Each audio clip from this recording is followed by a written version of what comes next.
Hey guys, welcome back to PHT TV. I finally got Trey back in the studio here. It has been a while, but we wanted to make sure that we had both of us in the studio to do all of our compares. So here we've got the RF7s versus the Heresy 4s. This has been talked about quite a bit. There's been a lot of people wanting to see this or hear this or whatever this is. They want to see us hear this. See us hear this. There we go. You know, the legacy of both of these products, or at least my knowledge of them, I started about the same time the RF7 started. And, you know, of course, the Heresy had been around since before I was thought of. Mm-hmm. But the form factor, the shape, the fit and finish, all of the things that make these two speakers different are the two things that others, you know, the two camps between them rave about. So it's going to be fun to hear the two-way versus three-way and get our opinions there, and as well as the angled Heresy versus the height of the image of the RF7. Yeah, for sure. And this is the first of many. So we're not only going to compare them to the Heresies, we're going to make a comparison to the Fortes, the Cornwalls, and then we are going to compare the RF7s versus the RF7s. So we're going to compare the generational gap between the 2s and the 3s. And then we'll get into those center channel compares, because we were looking at the RC64-3 versus the 504C. That should be interesting. Interesting, yes. Poor little guy. Yeah. We know what the ultimate outcome is going to be, but when you consider price point as well as form factor, as well as how big of a gap is kind of what we're trying to see here. And I expect to see that same gap we had when we went RF7 versus the earlier, the smaller 8000s, yeah. Yeah. You know, I've done systems with the 64 standing vertical and had 3 of them across the front, like a line array. It works really well. I've seen it done a lot of places, you know, interesting things like that. But that 64 is a beast. Yeah.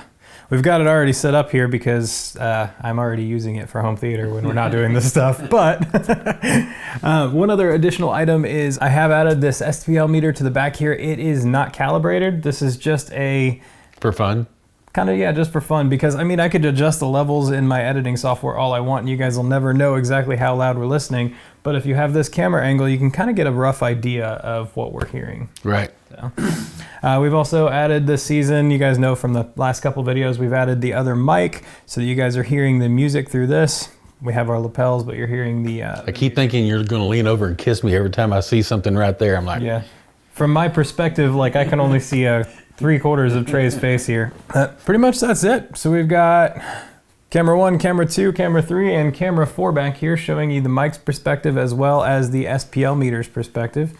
So using the ABX switcher for automatic switching, it's about as instantaneous as you can get. It's safe for the amplifier, and it's all full bandwidth, full voltage, meaning there's no calibration or balancing between output levels of the RF7 versus the Heresy. Yep, they are all getting an identical, or they're both getting an identical source. They're both getting identical power. So that's it. And you're still using the receiver? The same, the NAD-T778. Oh wow! That's the one we're using. Pull that off your head. I'm impressed. If that's not right, I'm going to have to cut that part. Just for reference, there's a lot of people, including myself, that are firm believers in lots of power, especially for the RF7. There's a lot of mass there in those two woofers to move, so it really takes a lot of current to get those puppies doing what they can do. Mm-hmm. Man, you drop a lot of power to them, and those things just can scream. Like the poster says, fire-breathing dragon. You know, they are powerful. The Heresy is a little easier to drive, in my opinion. So I expect the receiver to do a little better job on the Heresy than I do the RF7s. And that's before it's doing any listening. It's just a personal opinion before we get there, just to see if I can prove myself right or wrong. So yeah, let's listen to what you want to listen to first. Let's go Jason Helms Band. This is Jason Helms Band, My Kind of Woman. See my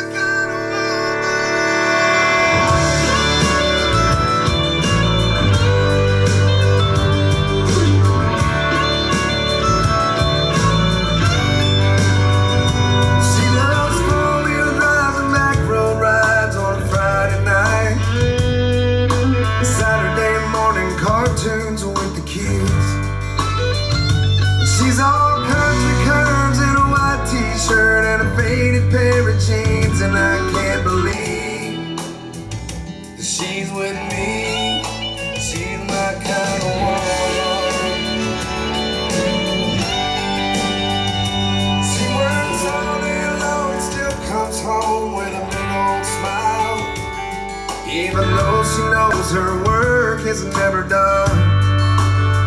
And she's front stage to watch me play in some old honky tonk, sing along. Were you hearing heavy left on the RF7s? I was just the image on the Heresies was so tall that I was having a hard time discerning which one was which. I had to get close enough so I could hear it drop. Yeah, it's that was impressive. yeah, for sure. Like it sounds like they're at the same level. Yes, of course the acoustic image of the RF7 is the difference between the center between the woofers and the center of the tweeter. So it puts it really somewhere just about the lower quadrant of that top woofer. Well, that's 6 inches above the Heresy. So we're not having to make up a tremendous amount of difference. I was impressed with that. Yes, there is, if you want to listen to something again, listen to it again. You're saying that you're hard left? Yeah, on the RF7. Look at how air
Jason Helms Band, My Kind of Woman. I tell you, the thing that I see on all this stuff is just how revealing each speaker is in its own right, because there's good and bad things about all recordings. And I'll tell you what, sometimes it'll really show off the things you don't want them to see. You know, from an a recording engineer, they don't want you to hear and see some of the things that it actually shows off in the speaker. I've got my opinions of which one I like best on that song and why. What's yours? I tend to lean more towards the Heresies on that one. Really? I felt like it had the stage, the sound stage, it was a beat deeper on the Heresies. Okay. I like the RF7s on that one. And I think I liked it because the lower mid-range and the upper vocal range was a little more tame. And my ears are ringing already today. Yeah. So the extra brightness from the Heresies, maybe that their ear level is making a difference too. But yeah, we even put some foam on that side trying to stop it from hitting that wall so hard. Yeah, that's why it drives me nuts. My OCD's going a little crazy here with one poster being on the ground right now. But we had to make some adjustments sound-wise. Yeah, you could see the hair on his arms stand up when I told him, let's just leave it there. But yeah, I agree the Heresy did have a good soundstage depth. And I talk about that a lot and we went up in the range, the toe of the speaker a little bit, trying to give us both a little better stereo image. We're both kind of leaning into the middle to do it too. But because the room's so narrow, if we could get them wide enough, we could get that stereo image for both of us, I believe. And they're both doing a really good imaging job, in my opinion. The Heresy's height of the image was impressive, like we said. Now you saw us we always do a little bit of adjustments during that first song. So you saw us do some minor tweaks as we're listening here. But And it's about sharing and being honest about the thing, you know? So if we're making those tweaks because it sounds funky, we should say that, in my opinion, and let the listeners and viewers watch and see why we're doing it. Yeah. So that it makes sense for them too. Yeah. The very first thing we did as I got here was I reminded that we needed to pull those RF7s off the wall, because the last time we did RF7s, we found out moving those suckers out made a big difference on how well they sounded. Yeah. With the Heresies too, with these new Heresies being reported. Yeah. No, so they're tit for tat there. We've got the front of the Heresies. The top edge of the Heresy is just proud of the RF7, trying to alleviate horn problems from the side of that cabinet as much as we can. And then the RF7's about 16 to 18 inches away from the wall now. So let's listen to a new cut. I think we're probably pretty evenly tied as far as our opinions on these two things. We share some commonalities. I think we've got all our tweaks in. You want to do a Sommers cut? Sure. What was that one that we listened to? We changed cuts from him. The head, the bottom end was just crazy. That was Hot Potato. Was it Hot Potato or something else? It's either Hot Potato or Mycelium. It was Mycelium. Let's try that one. Yeah.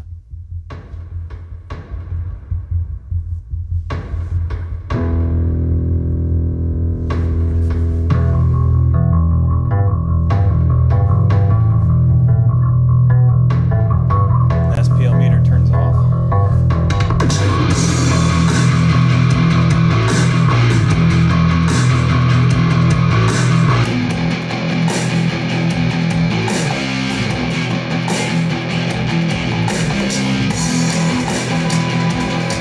Pushing 90 dB.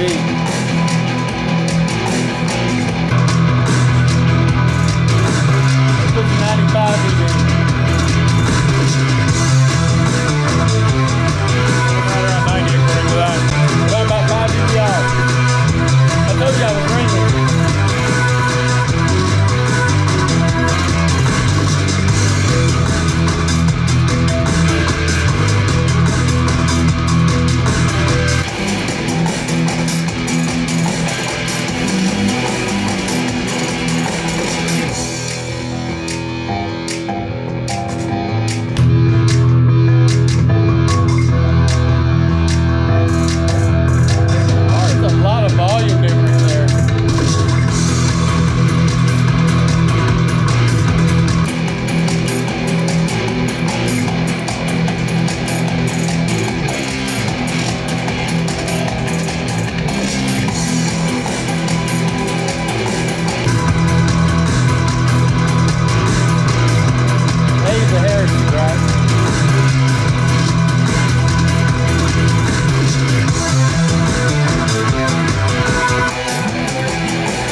Wow. I really like the new Heresies.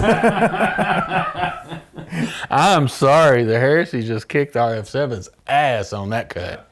Well, here's where I'm pointing out the issues with having a small amplifier. I think the current needed to get those pair 10s to drive like that single 12 is doing is greater, quite a bit greater than what it takes for that 12. So I think we don't have the current available to give us the output of the 7 that we're getting out of the Heresy. And it doesn't make a lot of sense, but where that punch is in this cut is probably where the low impedance is on the RF7. So it's the hardest part to drive, is my guess. If I were to look at the crossover, I mean, the graph of that speaker versus what that song was doing frequency-wise, I'd lay money on that. I want to see what the overall sensitivity difference is too. We hadn't looked at it. It's like I thought it was 102 versus 98. And props to Matt Sommers, because that cut shows all kinds of things. All right, RF7III's, 100 dB. 100 dB, not 102, okay. 99 on the Heresy. So it's very close. Not that much difference at all, but it sure sounds like it. You can even look at it on the meter. When you go back and look at the cut.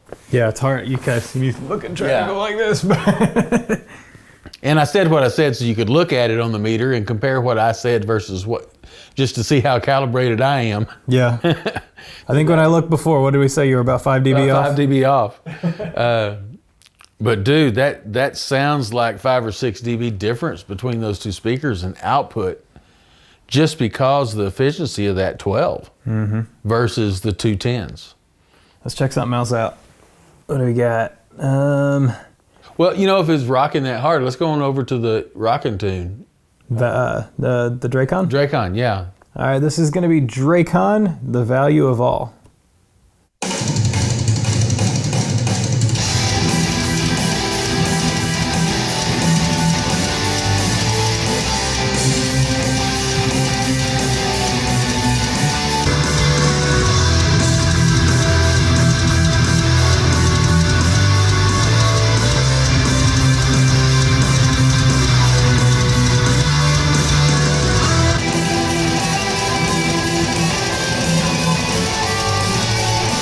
Was that dude riding a bicycle or something? I mean, my God. Like a pedal car. But it's there.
I think the RF7's made up for it in that one. Yeah. The bottom end, the overall song seemed cleaner in the RF7. It's a little too shouty in the Heresy. But as you went up in volume, you really heard the 210s bring up that bass guitar, kick drum. That's what I was trying to do about halfway through. Yeah, I didn't want to crank it because, like you mentioned, the shouty and the Heresies, I didn't want to do it until I switched over. Yeah, to lend to the point, right? So yeah, the Heresy just was a little too bright in that. All right, so that was Draekon, the value of all. With that awesome drummer. We're going back. We shouldn't talk so much about the drummer. He's gonna get. Oh, he's gonna get the big heads. I forgot who the drummer was until just now. That guy. He's gonna get a big head. And I forgot who. I seriously wasn't thinking about who he was. I was just talking about the song. We're going back and forth on these. It's like Heresy for the win, RF7 for the win. So right now we're tied. Me and you on the first song were opposites. Second song the Heresies, and third song the RF7s took it so far. So let's go something tame again.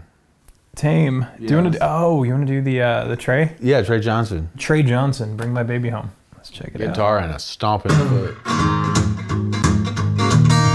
Worries and trouble all wear me down. Burden so heavy, help can't be found. Broken down, heart, lost and alone. Somebody bring my baby back home. Said somebody please, somebody please. I'm on my knees, honey, won't you come on home?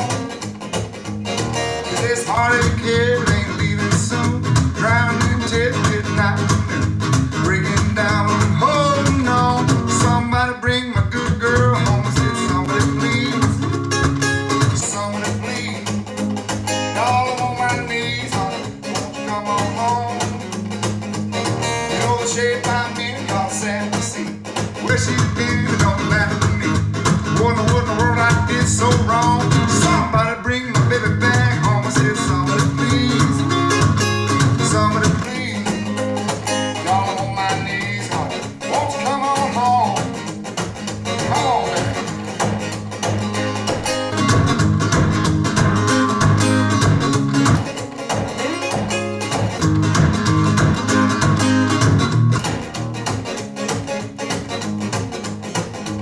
I said, you come home for some fight.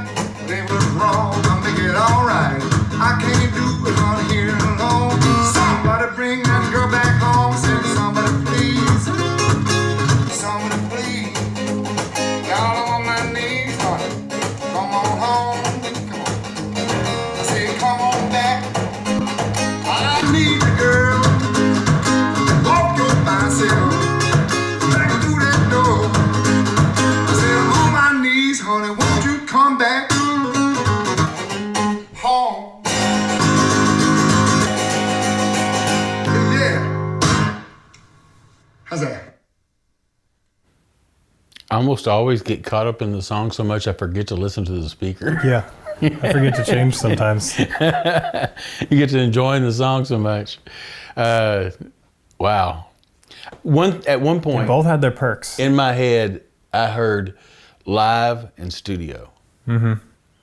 The Heresy sounded like it was a live room. The RF7 sounded like it was a live room recorded in the studio. Mm-hmm. More open on the Heresy, kind of like a live room or bigger room would be. And your favorite part when he starts stomping? You start hearing that even more. That stomps, he's stomping that foot. So, and it sounds like a controlled environment more so when listening on the RF7. Does that make sense? Yeah. Instead of a wood-filled room, and you kind of hear that room on the Heresy a little more than you do in the RF7. So the next one we're gonna do is Distill Everything, and this is an old GarageBand recording, not the best recording, but super talented artists. Just the recording wasn't that great, so it kind of shines through and shows you the importance of that good quality recording and the mixing and mastering process. So, Distill Everything.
One thing that I like about that song, specifically when testing, is there's like an exact point where you could switch it over, and it's like this section is identical to this section. So you go RF7's Heresies, and it's like a perfect. Oh, in the song? Yeah. Gives you time to listen and hear the same thing again? Exactly. Yeah, no, I agree. Yay to pop punk music. That's repetitive nature. So that one, I didn't notice as much as of a sensitivity difference. No, it on was that, very much close. all hanging out in that mid range, and like you were saying before, with the low frequencies, trying hard to put. And that Heresy gets a lot more forward than the RF7 on that cut. Well, that was fun, man. I hate to pick my favorite. It seems like I leaned more to the RF7. I think I lean more towards the Heresies here in this room. So I mean, that was the Heresies versus the RF7s, and I don't know again if we've helped anybody, but we never help anybody. We just listen and make comments. The RF7 definitely does better pulled away from the wall. Both better do pulled away. Yes, they do, but the 7s really show off their bottom end better when you get them away from the wall. I think they prefer a higher current amplifier than what's necessarily needed with the Heresy. My guess would be, if I were to look at the impedance curve, that the overall impedance curve on the RF7 would be a little lower in impedance than the Heresy. It just seems like it's a little harder to drive. And it can only make sense because you have the mass of those two huge 10-inch woofers and cone and voice coil of those two 10-inch woofers that you're trying to move with the same exact energy that you're moving that one small, thin voice coil on that 12. I wonder what we'll see when we move up to the Fortes. That's going to see. Well, the Forte has. It's still a 12-inch, but it's a 281 as opposed to the. Right, so it's got a triple stack magnet or a double stack magnet versus a single magnet on the Heresy. So it actually has more electromagnetic force available, or BL, as the Heresy's woofer does. So I would expect it to do about the same job efficiency wise as the Heresy, just because you've got, actually might even be better just because you've got the more magnet structure. So I guess we'll see. It may even be a bigger difference. Well, I think that's my prediction. Bottom end is going to be a bigger difference between the Forte and the RF7 than it is the Heresy and the RF7. Well, right in that price point, though, I mean, the RF7s and the Fortes, I think, are the closest in price point versus the RF7s and the Heresies and the RF7s and the Cornwall. The RF7s versus Fortes are about. Well, I'll tell you what, you could not pull the riser off of the RF7 and stick it on a bookshelf. You could do that with that Heresy. Yeah. And it would work really well. Yeah. Somebody else I know does that. Or do you still have yours on the ground? Mine are still on the ground. Didn't you have them up on the shelf or something at one point? You used to have them on your desk at work. Oh, yeah, I turned them upside down on my desk. So, yeah, I tell you, there's some things about the Heresy that I really like, and I am enjoying the low end out of that Heresy versus the older versions. Because I've got an older version of Heresy, no port. And it's a different beast compared to this guy. It is. It is a different beast. So, did we ever do Heresy 3 versus 4s? I thought we did. I thought so. Well, if we didn't, we should. I mean, that was the RF7s versus the Heresies. Next week, we are going to jump into the RF7s versus the Fortes. Following that, we're going to do the RF7s versus the Cornwalls, and then the RF7s versus the RF7s. So there may be people out there that want to hear what the newer version compared would do, if they want to change, because they want to keep the footprint close. So we've had a few of those questions. We have.